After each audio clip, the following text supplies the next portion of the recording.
We know that this is going to be a good year. GDP growth expected to be between 6 and 7%, an enormous year for economic growth in the U.S.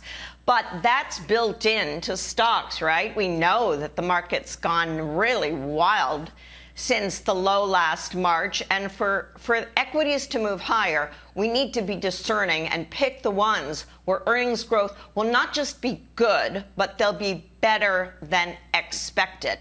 Yesterday, we saw an interesting thing happen with United Healthcare. It's one of the biggest components in healthcare in the S&P. They reported a better quarter than expected, 531.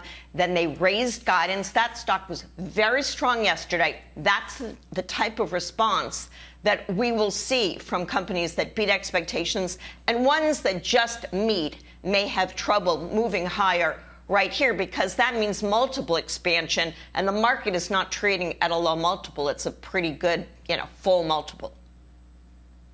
Well, I mean, there's the challenge, Carrie, and that's why we leave it to people like you. I mean, how do we know who's going to be able to turn in the A-plus earnings? Maybe the Bs are easy. United Health, obviously, a name you like. Yesterday, Craig Johnson recommended SCHWAB on a technical level. You think all this trading activity maybe could give them an A-plus for earnings as well? Yeah, well, we also own SCHWAB, and they had a very strong number. Their assets were up 9%. They've got the integration of USAA and Ameritrade. And while commissions have come way down, the commission and the price to trade options has not come down, and that's been quite a strong booster for their business. Interest rates going higher means that we think SCHWAB earnings will continue to grow. It's probably a stock we expect to hit $100 over the next 12 months. We really like that one, but again, it's been on a tear. It's an interesting examination. We did a study of the 25 stocks across all of the U.S. that had the most analyst increases in estimates over the past few months, meaning analysts took their numbers higher or took their numbers lower. And for the first 2.5 months of this year, it didn't matter. Stocks went up if they were reopening stocks, if they were electric vehicle stocks, if they were ones on the Reddit hot list. And right now, what we're seeing since March, that there's a big impact on if earnings are going higher.